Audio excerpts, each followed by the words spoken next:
Okay, so we're going to go through the first part of the form, and what I'll do is I'll call out, and just, I'm going to demonstrate this. Don't follow me for now, just to give you an idea of where my weight is. Okay, so at the very beginning of the form, sunrise, sunsets, if I say left, that's because I'm moving my weight to the left so I can move my right foot. And then, what's the next thing I do?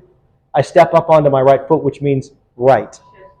Yeah, shift to right. And then I step out, and then right. So I'm going to be, sorry, and then left. Sorry, it's left.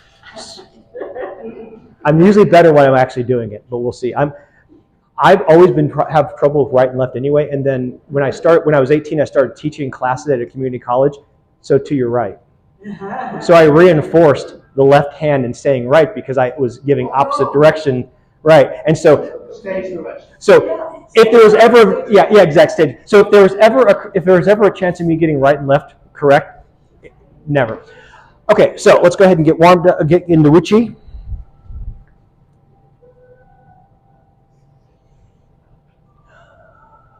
Okay, take one integrating breath, or Tai Chi breath. So breathe in, push into the diaphragm, stomach out, up the back, up the shoulders, and then relax. And we'll do that, and then...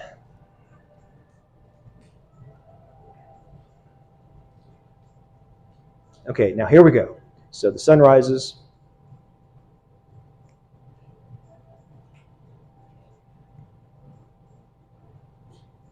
Shift left. Step up onto your right foot. Put your foot out. Now shift your weight to the left. Retreat, shifting your weight to your right. Step up into cat stance, shift your weight to the left. Step out, and now shift your weight to your right foot as you ward off slantingly upward.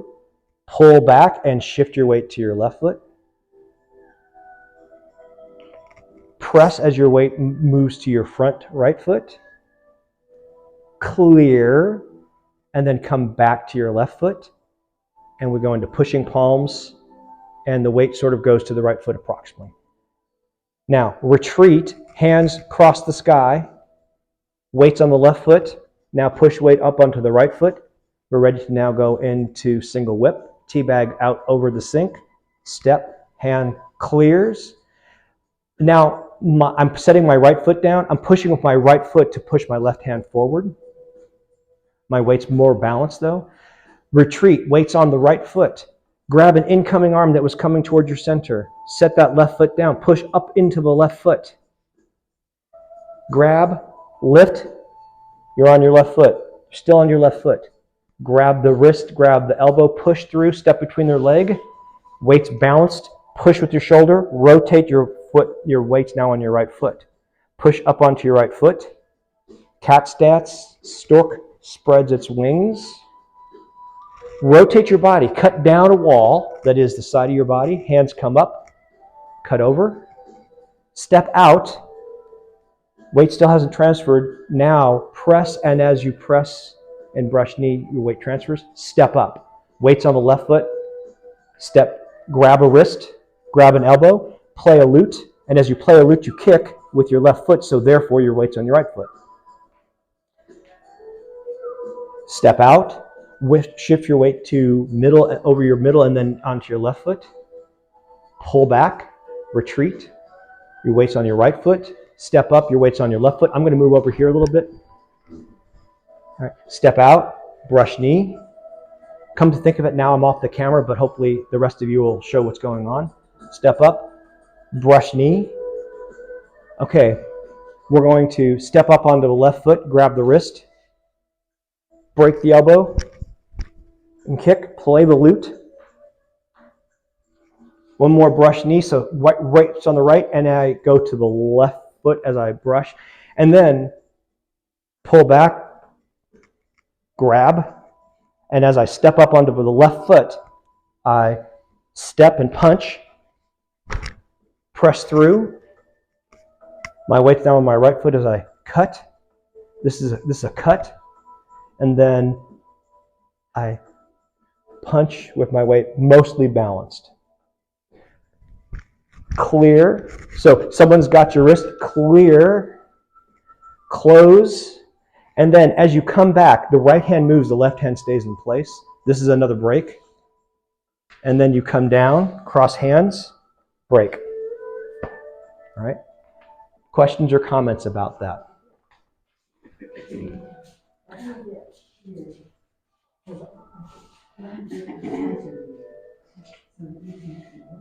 Now, for those of you who are newer to the form, exactly what Kay is saying, more to the middle, so you have more options to look around you. Now, I'm not always able to do this, but something to consider while you're doing right-left movement. Anytime you do a right-left movement, you can go right-left. You can just, I'm here, I can just do this, that's fine. But we actually more typically do something more like this, right? So I've just pressed and I clear. So I could just do that. But what I actually do is my weight's on the front of my foot. I come back, my weight's now here. My tailbone's not tucked. I'm going to tuck my tailbone. Now I can actually feel my weight in my heel. So now I'm not going to move my hands relative to my body. My body's moving, my hands are connected. So then I shift the weight over to my left foot. I rotate my hip. By doing that, the weight's now on the back of the foot. And then I push with that foot. I normally do a bit of a slight delay here, so I get a bit of a twirl, and then press. So there's actually a figure 8 motion here. I'm going to really overemphasize it here. You can do that almost everywhere in the form. Okay, so we're in the second part of the form, we do wave hands like clouds, right? So imagine I'm about to do, we've just stepped over. I'm about to rotate with the body. I don't rotate with the body. You rotate with the foot. So watch, I'm pushing with the ball of my foot to push that hand out and then step up. My weight's on the right. And then when I'm ready to go this way, I push with that foot. So I'm trying to do a figure 8 to push my hand out.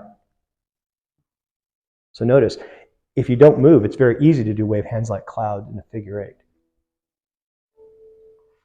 Right? So anywhere in the form when you're shifting weight, there's generally the potential to go from the ball of one foot to the heel of the other, or the heel to the ball. So you typically don't, you're not, Dave, you're not, the top cameras, you should be fine. And even if you're not, that's okay. No one's paying for these videos. But, so the figure 8 is available, and sometimes you can figure it out and sometimes you can't, but a simpler clue to remember is, so wave hands like cloud, when the right hand goes out, the left foot is pushing. And also notice, dragon strikes out, starts with the, all right, wave hands like cloud, same thing.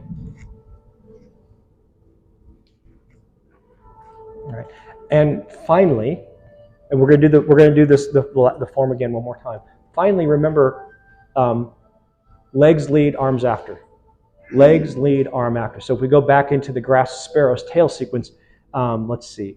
I'm holding a ball now.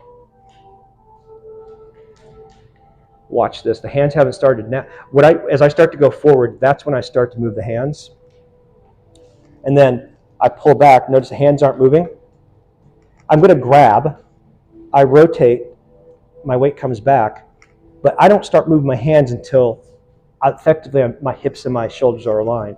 That's when I move my hands. So press, press, press. The press happens sort of more as I go forward. And then I withdraw. Hands still haven't moved. And then I finally use my hips to press my hands out. Press, press. All right. So if you start to practice that, and actually I think wave hands like cloud is really good to practice that, or dragon strikes out, because really, with dragon strikes out, in fact, just try this. Bend one leg and push sort of diagonally up, and don't do anything with your arm. So now, add the arm.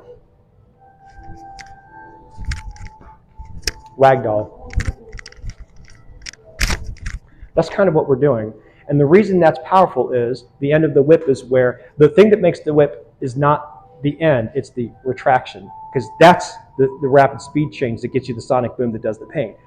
That's what we're trying to do. Rick's much better at it than I am, but we're trying to get our body to snap the end into place.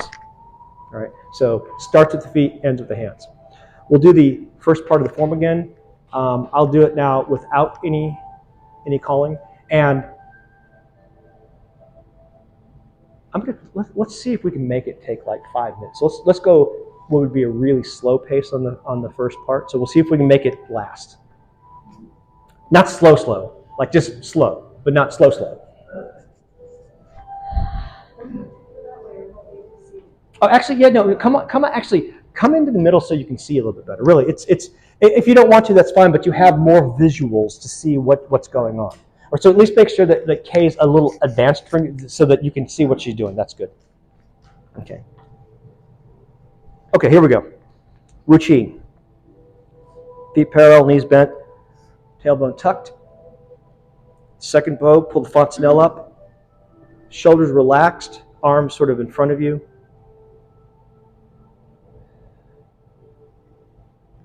Okay, now before we actually do the form, everyone like tighten up, just squeeze everything, and then drop it. And here we go, sun rises.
That wasn't very slow at all. That was 22-minute pace. So just roughly, first part of the form is about 1/7 of the form. It's like 1, 2, 3 in terms of like the approximate length. So if you do the first part of the form in 3 minutes, 3 times 7, 21. If you do it in 4 minutes, 28. If you can get it up to so you get the basic idea. So the longer you can take in the form, well, it all depends. The more you relax you can be, but you have to sort of know the steps to do it. So don't worry about the speed so much. Like between Leho Ba Fa, which is another form that some of you know I practice from Rick, and Tai Chi, the Leho Ba Fa form seems to have far more steps, and they're far more complicated, and they're far more elegant looking, or just more expressive. And I cannot take nearly as long doing Leho Ba Fa as Tai Chi, and that's because I know Tai Chi better. So as you get to the point where you stop losing yourself because you have to worry about what to do next, you can start to slow down. And when you start to slow down and you start to as you're slowly in the middle of stuff, as you're making adjustments here, you can really start to feel things.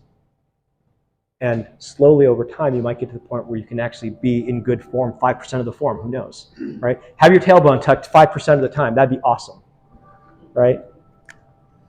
All right, let's call it here, and Happy New Year, y'all. See you next year, yeah? All right, thanks.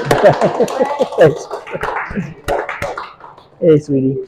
Yeah, you're welcome. Good girl. You want to go outside? Let me go turn the phone off.